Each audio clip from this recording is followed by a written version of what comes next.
the best work that you can do comes from a place of being able to have fun with your colleagues, enjoy the problems you're solving.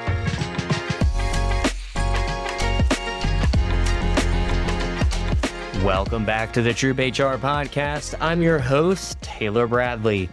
In today's remote-first world, how do we move beyond transactional Zoom calls and actually build teams that trust, create, and connect?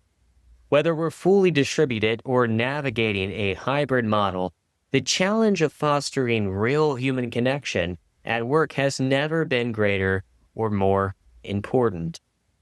On today's episode, I'm joined by two incredible leaders who are helping organizations rethink how teams come together on and off the screen.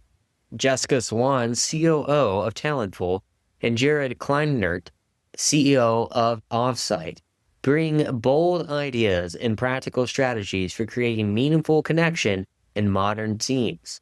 From high-touch offsites to small, intentional daily habits, we're diving into what really works and what HR leaders need to be thinking about now. So we start by asking Jessica and Jared, what are the hallmarks of high-quality team connections? Some of the, kind of symptoms or outputs of high quality team connection are things like conflict resolution, being able to get through conflict easier because you have a high degree of trust. You know each other, you understand, good intent behind work decisions.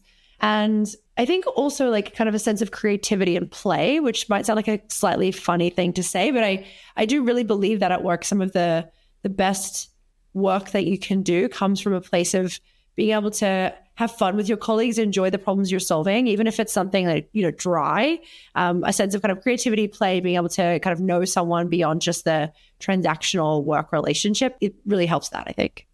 For me, I think from an employer standpoint, it's increased employee engagement, retention, and alignment, which should drive better business results.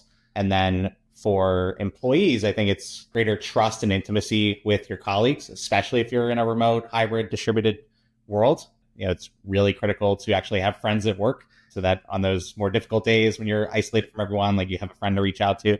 And then hopefully you should be able to bring your best self to work and your whole self to work, meaning people can really empathize with whatever's going on in your personal life. You are able to work in your zone of genius, and that should lead to better performance for you as an individual and therefore better company performance. And as a foreshadow for listeners, we just completed an offsite with my team. And Jessica, I started the offsite actually talking about creativity and talking about Imagineers at Disney, and we're here to be creative. So really interesting for you to say that. And we'll get to that here in just a few minutes.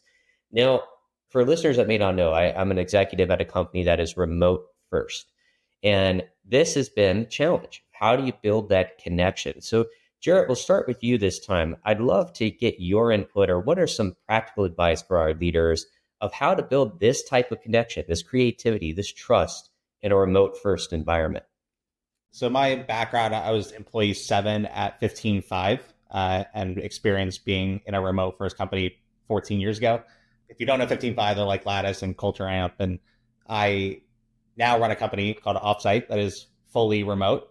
We help other companies plan team retreats, offsites, and try and get to the things that we were just talking about, like increased employee engagement, retention, alignment.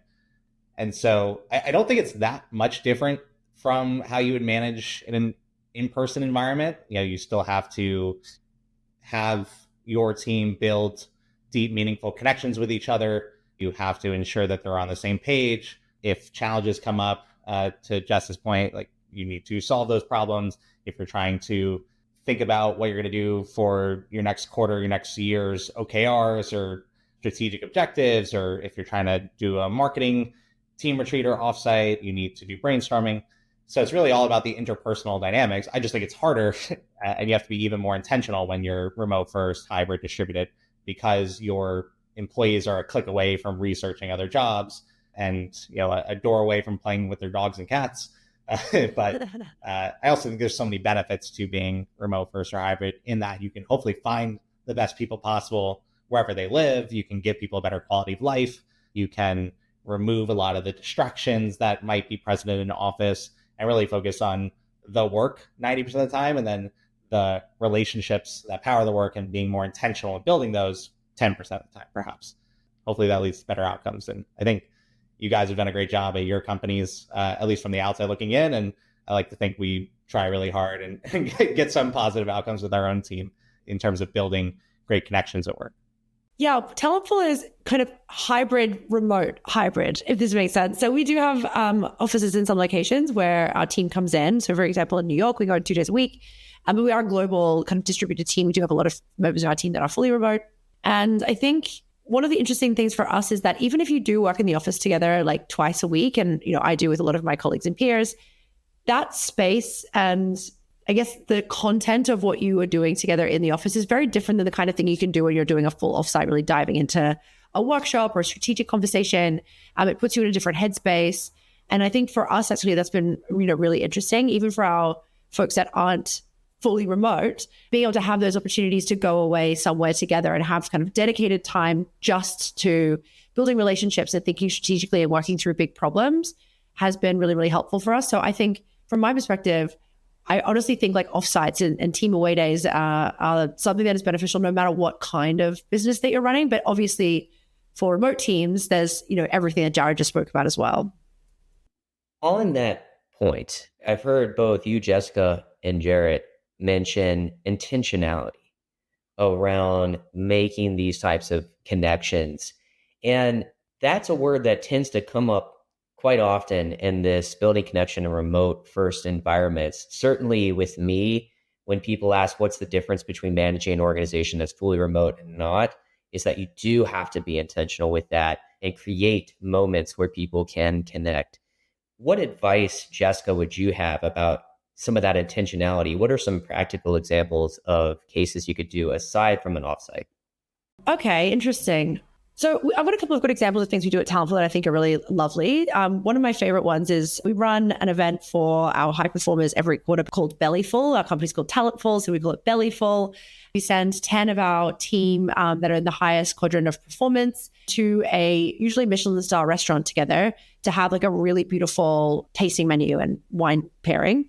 We do this kind of, again, with intentionality. We want to get our high-performing team, first of all, to celebrate them and give them an opportunity to do something that they may not otherwise have probably done for themselves, but also it's a space for them to kind of spend time together, get to know someone else. We fly our team from wherever they may be. So I recently just hosted our Bellyful in New York, which had members of our team that were living all over the US, including in San Francisco and New York. They flew in, spent the time together, had this beautiful dinner, got to work in the office with us for a day in New York City. But I think these are the kinds of things that we try to do to, build those kind of like intentional connections with people, give them a benefit that isn't just maybe sending them an award or sending them, some swag, but actually really creating an experience for them that means they're going to bond deeper with their colleagues and hopefully has this kind of like positive halo effect afterwards that is not just an incentive, but actually also is a really beautiful memory. That's fantastic. And we'll have to get some restaurant tips then, it sounds like, from you. I got plenty. Well, only in certain places. Jarrett, anything to add to that? My addition's much more boring. I try and think about what are the rhythms of business or kind of things that we can add to the mix that are programmatic. So we do a daily async check-in. We use a tool called Geekbot, which integrates with Slack. And so we get a question like 9 a.m. local time for everyone. It's like, how are you feeling? What did you accomplish yesterday? What are you working on today? Anything blocking you? So I look forward to seeing all the answers. And typically that will lead to people celebrating any wins from the past day and maybe doing huddles and starting to tackle anything in their way. But it also, if people are going to put their neck out and say that they're working on something, they should probably have it done the following day. So I think that's optional, but highly recommended on the team. I think we get like 70 or 80% of the team does it on any given day. And then we use Notion and we have a company-wide strategy section in Notion, which I think is pretty critical. So we take our scorecard, we use the EOS system pretty broadly to run the business. So we have like a scorecard of our key metrics that anyone at the company has access to. We have our OKRs that anyone has access to. We have a vision traction organizer, which is basically like our company mission, vision, values, and then our 3-year goals, 10-year goals. So all that's present to anyone at any time. And I hope people check it out and look at it. And then we're adding to that. This week, we launched like an AI prompt library in our company-wide Slack. And so we're starting to share some resources. And then we have, touch points every 2 weeks with a company-wide all hands meeting on Zoom. The alternating weeks where we don't have that, I have a department leader meeting. Then, of course, you have your offsites. Yeah, I do think we actually need to have more fun. And so I probably need to try some version of what Jess is doing with her team, or maybe a virtual version of that, or give people a travel stipend if they want to go fly and work with colleagues in person. I think that's more realistic for us. And it's something that GitLab does with their team. And GitLab, as well as companies like Remote, have public handbooks you can go study and see how they are doing as purely remote and decentralized companies. So that's just an interesting resource to Google as well. Definitely check out OpenOrg as well for the people like listening here. OpenOrg is a UK-based company that has all of the open handbooks collected on a website. So you can see all of these remote companies' handbooks in one kind of place. And the two folks that run that, John and Adam, they're super lovely, but they really put a lot of effort into trying to kind of surface these companies that are openly talking about their operating cadence and how to run remote teams. I guess I can add one more real quick. We're recording this on June 27th. And so next week we have a company-wide week off, which we do basically the week of July 4th, because no one's going to end up working anyways. So let's just give you the permission to take off. And then we do that again, basically the week between Christmas and New Year's, and it's forced PTO. We do have unlimited PTO, but most people end up not taking enough PTO when you give them unlimited. So we'll do 2 weeks off a year. And then if I notice that not enough people are taking PTO in a quarter, I will mandate PTO the following quarter for a few days. I love that. And I like the balance between, Jared, what you described is the daily reinforcement of building connection and having it prompted in that way. While Jessica, I wish Michelin star restaurants could be on a daily menu for me, but I love the balance between those two. I think that would create some unique opportunities. And that brings us to offsites. Now, it's timely because my team, we just had one, and I could tell you they are interesting to plan, and there's no way that I could have done it without the support of Anna and Sophie, if you're all listening. But if you could give us some guidance, is how do we plan a company offsite without losing our minds? I'll make it short and sweet, I guess. Yeah. Other than using offsite, I think it starts with going back to an intention. Like, what are you trying to accomplish as the people leader planning a team retreat? Because there's all different types of retreats. There's your executive team retreats, there's board meetings, there's sales kickoffs, there's all hands meetings. So start with your objectives, both your people objectives and your business objectives. And from there, decide what you want the atmosphere to be. And that'll start the decision-making around venue and travel to and from a venue, food choices, things like that. If you want people really sharp and brainstorming, you probably don't want to serve them unhealthy food in the morning. Little things like that will end up making a big difference. So I would start with, what are you trying to accomplish? Let that guide who's attending, let that guide where you're going, even the activities you choose and things like that. And then I would also send a pre-offsite feedback form to your attendees and, get the basics out of the way, like dietary preferences, travel sensitivities, the things that would make for a bad experience if they weren't handled. But you can also ask for metrics if you want, like an employer net promoter score and connectedness to colleagues score and anything you might track internally. But also you can ask them for programming insight if you want to, if that's part of the intention that you're setting. And so you can ask them, what would make this a valuable offsite for you? And what are you hoping to learn? And you can even start the conversation with them before the offsite. What are you hoping to accomplish or experience or learn between now and the offsite? And then you can start that conversation. Do the same thing afterwards as well, like a post-offsite feedback form, and then that can help you build upon offsite to offsite in terms of where you go, how you organize it, and ultimately what you're trying to accomplish. But that's the probably things you don't know that I could share outside of I could talk for days about negotiating with hotels to save money. I could talk about very specific agenda items, but those are maybe the things many of us aren't thinking about top of mind. But if you start from first principles, you'll get a better offsite out of it. Mm-hmm. My team and I have run a lot of offsites over the course of the last couple of years. And I think the two things that kind of tend to make people lose their minds, quote unquote, is First of all, logistics. And to Jared's point, we partner with Offsite. We're a client of Offsite. I think finding a really great partner that you trust and that can help you with the kind of back end is really, really, really valuable. They're going to have better relationships with hotels, better understanding of potential cost implications of various locations, kind of the detail of which things you should be thinking about. Like Jared listed a bunch of stuff that your team may not have thought of, like dietary requirements to go out before you decide picking restaurants, those kinds of things. I mean, that one seems quite obvious, but yeah, you know what I mean? There's a bunch of like logistical bits and pieces that just having an expert know all of that stuff and be able to kind of guide you through it's really, really valuable. And then the other thing that I see teams losing their mind over is the content. I guess like the kind of trap people find themselves in is trying to make an offsite everything at once. Ultimately, actually, if you have like, let's just say a day or 2 days, you'd be surprised how little you actually really need to put in those 2 days to make them feel very full. You know, one workshop, maybe two, and then social time. People really just want to spend time together. You don't need to try and almost like create a mini conference. Like that, I think just ends up with people feeling super overwhelmed. There's a low like absorption of information. So I think like really focus on like, what's the kind of like one big thing we really want to get out of this? What do we really want to work on together? And then allow people the space and, you know, activities or dinner time, whatever it may be, to kind of connect and spend time together. But you don't need to be creating this kind of like back-to-back itinerary of people rushing from thing to thing for 2 days, because not only will you lose your mind trying to plan all of that and figure out how it's all going to work, but your team will too. They can be really exhausting if you kind of go that hard, I think.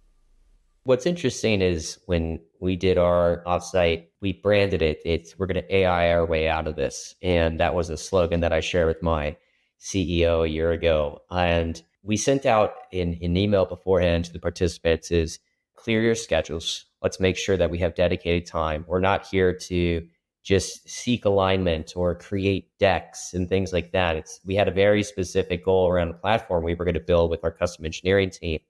And I was amazed that when you just put out some simple framework and have a clear goal, the outcomes that you can achieve. And Jessica, we'll start with you and tie this back to intentionality. What I've just heard from the two of you is having clear objectives at these offsites, and they're not just nice to haves, right? How do you ensure that you have clear metrics and going into it? And what would be some of those metrics that you would recommend for our HR leaders to be considering when creating an offsite? Maybe I'm going to be a bit of a stick in the mud here. I think there's probably some things you should measure. Like, you know, did you find this offsite valuable? Was it a good use of your time? And, you know, if you really want to focus on like strategic alignment or like understanding the company mission, like maybe ask that question. Like, do you feel like you have better understanding of whatever topic we were trying to talk through when we were there? In a way, an offsite is almost like a brand marketing campaign, right? You're not going to be able to completely understand the effectiveness of that campaign by asking your customers one or two questions when they come through the onboarding flow. And you're also not going to be able to understand the massive value of an offsite by, you know, focusing on one or two metrics and then presenting them back to your board and saying, this is the be all and end all of proof that, you know, the offsite was really effective. There's so much going on there that capturing all of that, I think, and trying to demonstrate every single element of the ROI is just not possible. And also, honestly, I think not necessary. There are some things that you can and should measure. Like I mentioned, like, was this offsite useful for you? Do you have any feedback on like what could have gone better? What is the key thing we're focusing on? Do you feel like you made progress on that?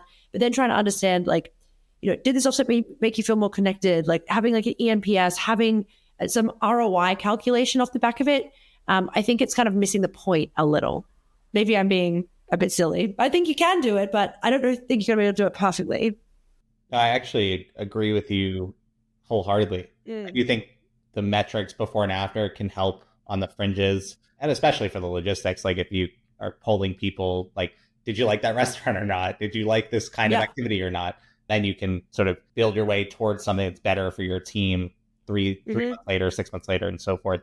Just to add examples from our own offsites, maybe to make Jess's point, we do a company-wide offsite twice a year with all of our employees. And the last one happened in February. We did it in Cancun, Mexico. The biggest takeaway many months later from that is we basically kicked off our internal campaign of using AI.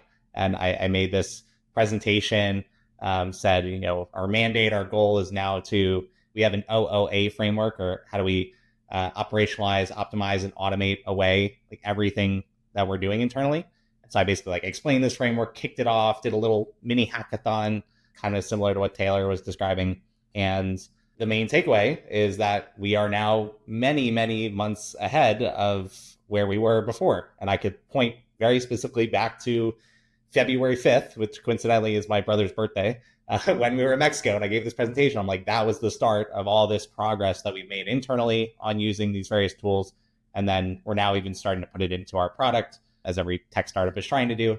I think that's a huge ROI from that offsite, and our ability or lack thereof at the time potentially to get people bought into that mission is something that's much easier to do in person with intention when you're crafting a specific experience around that versus doing it over Slack or over Zoom or even in an office if you were office first. And then we do additional offsites every other quarter just with the leadership team. So we just had our executive team retreat 2 weeks ago in Williamsburg, Brooklyn. I'd say the main takeaway from that, hopefully, is the leadership teams buying in again to our sort of updated 3-year and 10-year goals. So I was trying to sort of show them the path forward. If we do the happy path and become like this unicorn startup, create billions and billions of dollars IPO one day, and it's like, even if we grow more conservatively, here's this other path, here's a middle scenario, and like you guys do pretty well in any of these scenarios, but like, what is it going to take for us collectively as a team to get the company there? And then what is it going to look like for us individually in our careers? Are you bought into that? Are you hyped by it? It's only 2 weeks later. And so I could see like nominal ROI from that right now, but I'm hoping in a year, 2 years, 10 years from now, I can look back to our time in Williamsburg and say, for a few hours right before we went to the New York Liberty game at night and had fun and decompressed a little bit, we really got on the same page there, and it catalyzed all this growth. Like that'd be the hopeful ROI. We'll see.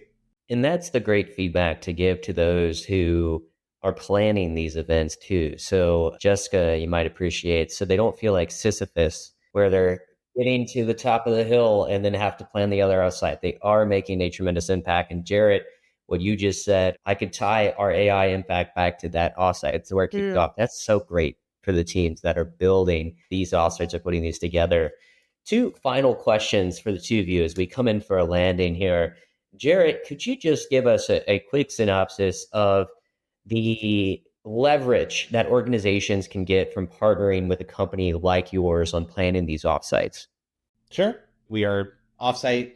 We're sort of 2 parts. We're Airbnb for team retreat venues and vendors. So you can go to offsite.com, make a free account, search thousands of different curated venue and vendor options globally, and save up to 50% on your room block, your meeting space, things like that. If we're doing our job, it's also curated, so you have a better on the ground experience and not run into those issues. And because we're 5 years in working on this day in and day out, we're representing tens of millions of dollars of spend. And so there's network effects when we go and negotiate with any given hotel or hotel group, and we're almost guaranteed to save you more time, money, stress than if you try to do it yourself.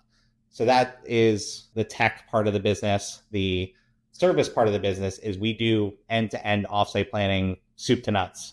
We work with TroopHR clients like Trust and Will, like Talentful, like Guild, Plenty Search. There's a few others. Bull & Branch is a client as well. And then we're working with the HubSpots and Remotes and Harvey AIs of the world. But we're helping them solve the logistical pains of planning an offsite, and then really being partners with them, with their chief of staff, EA, head of people, C-suite, to think about maximizing the ROI of the team retreat. I'm super passionate about that part of the business, obviously, because that's the transformative element of what we do, other than the logistics part of it. But if you're trying to help 10,000 companies plan their team retreats in any given year, then you probably have to find a way to scale. So we've built the marketplace, and we're just trying to build that out every single day. That's fantastic. So the final question I have for the two of you, it's a 2-parter, but it should be relatively easy, is if people want to connect with you and your companies, how do they go about doing that? But part B is share your favorite memory of an offsite that you've had. Doesn't even have to be a recent. What's a good offsite memory for you? I'm easy, Jared at offsite.com. Feel free to email me personally, offsite.com, if you want to learn more about the company. Let us know you heard of us from TroopHR. We'll give you some sort of discount. The first thing that came to mind was actually not my win, but our head of marketplace, before the company even existed, met her husband on a company offsite. And so I think that's a really cool story that we love to remind ourselves of internally. And now that we're getting to the point where like 10,000 people a year are going to like attend offsites that we're planning, like we're trying to bring more of those human stories into our daily work so that we can remember the impact that we're actually having in the world. That's so cute. I love that. My name's Jessica Zwaan. I'm the company that I work for is Talentful. So you can find me on LinkedIn by looking up Jessica Zwaan, Zwaan, talentful.com. We are a recruitment RPO service made for technology businesses. So we partner with Microsoft, Google, Atlassian, big businesses, big enterprise tech companies, all the way down to like really quick scaling startups and scale ups. My favorite memory of an offsite. I'm trying to like rack my brain on so many. There's so many like fun little things that have happened over the years in different offsites. But I think one of my favorite ones that I'm going to mention is when we did our offsite a couple of years ago at Web. I went to Edinburgh as our team. We got this really beautiful new swag made for the team. Everyone was like super bought into the whole design process. It was like a whole team activity to get it made. And then on the day when we started giving it out to people that already put in their like shirt size orders, right? So a member of the team was reading out someone's name and saying, Jared, come pick up your sweater. But somehow it ended up turning into this very strange graduation ceremony we started doing. So we had like, the whole team, all 60 or 70 people were sitting in this big room just between breaks of the workshop. And we were reading out the names, and the person would walk up and like shake hands with the CEO and get their shirt and take a photo, and everyone would be clapping. It was just like such a silly experience. And there's all these incredible pictures of us looking like we were like graduating from something, but it just kind of happened organically. And I think that's the kind of example of stuff that's just like fun, silly, playful, creative energy where everyone was laughing and having a good time. And it really just felt like that's the kind of experience you can't really curate spontaneously, I think, remotely in the same way. So yeah, it's a fun, silly memory. I love those memories. And Jessica and what's Jared, yours, Taylor? Yeah. You got to give us a fun offsite story. I'll do this week. We were able to surprise one of our team members on my team as she received the Transformative Impact Award at my organization, which only one of 3 people out of thousands within the company receive. And we were able to get into a room. We were just like, hey, we need to meet urgently, and totally surprised. We rolled out like the cake and the gift and all these things. Oh, and so sweet. It was just a really touching moment. I shared some photos of that on LinkedIn for those who are interested. But that's what makes these offsites, is these connections, these events. Love the graduation ceremony.